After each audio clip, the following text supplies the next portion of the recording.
দিন ধৰি পেলাই বামুণীদনত ৰেলৱে বজাৰ এটা আছে তাৰ যিসকল ব্যৱসায়ী সেইসকলে কমপ্লেইন কৰি আছিলে যে তাতে কেইজনমান ল'ৰাই গুণ্ডা টেক্স কালেক্ট কৰে, তেওঁলোকৰ শাৰীৰিকভাৱে প্ৰহাৰ কৰে, দাবী ধমকি দিয়ে। সেইটোৱে থানাৰ মানুহে তদন্ত কৰিলে। তদন্ত কৰি পেলাই আমি গম পালোঁ যে বাবু দাস নামৰ এজন আছে মেইন মানুহ, যোনে গুণ্ডা টেক্স কালেক্ট কৰে, তেওঁৰ লগত কেইজনৰ সহযোগী আছে। তো আজি আমি তাতে চাৰ্চ কৰিলোঁ। চাৰ্চ কৰি পেলাই বজাৰত আমি এই 4জন যিসকলে যোনে টেক্স কালেক্ট কৰে তেওঁলোকক আমি কাৰেক্ট কৰিলোঁ।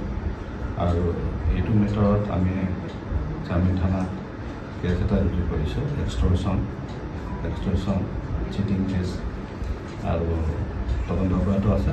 তেওঁৰ লগত আৰু যিটো বেলেগ মানুহ জড়িত আছে সেইটো আমি চাই আছোঁ, আৰু অতি শীঘ্ৰে আমি গোটেই যিটো আমাৰ যিটো গেং সেইটো আমি নিৰ্মূল কৰিম।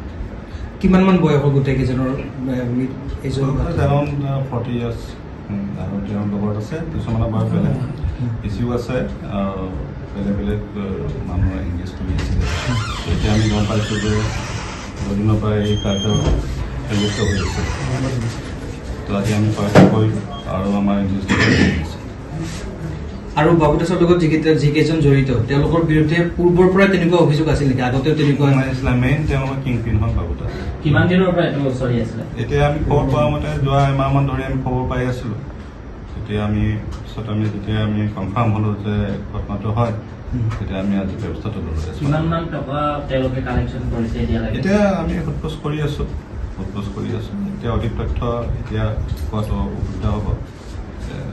আমি তদন্ত কৰি আছোঁ, আৰু যিসকল ব্যৱসায়ী তেওঁলোককো আমি কেইজনমানেতো দিলে, আৰু কেইজনমানৰ পৰা আমি আৰু অধিক তথ্য আমি সংগ্ৰহ কৰি আছোঁ। নিজাববীয়াকৈ তেওঁলোকে চলাই আছিল নে GMCৰ নাম লৈছিল বা তেনেকুৱা কিবা পাইছিল? GMC নহয়, তেনেকুৱা NDCও নহয়, তেওঁলোকে সেই নিজাববীয়াকৈ কৰিছে। কিবা ৰচিদ দিছিল নেকি? তেনেকুৱা এতিয়ালৈকে আমি পোৱা নাই। আমি অলৰেডি হাউচ চাৰ্চ কৰিব টীম এটা কৰিছে, এইটো যিখিনি মেটেৰিয়েল এজন নাগৰিক সমিতিৰ লগত জড়িত আছে, নাগৰিক সমিতি এতিয়া টান হ'ব যে আমি তদন্ত কৰি আছোঁ, আমি তেওঁলোকক সোধপোছ কৰি আছোঁ, আৰু অধিক তথ্য পালে আমি জনাব।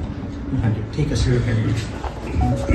যিকোনো খবৰৰ বাবে যোগাযোগ কৰক 7099017330 লগতে 7099017110 নম্বৰত।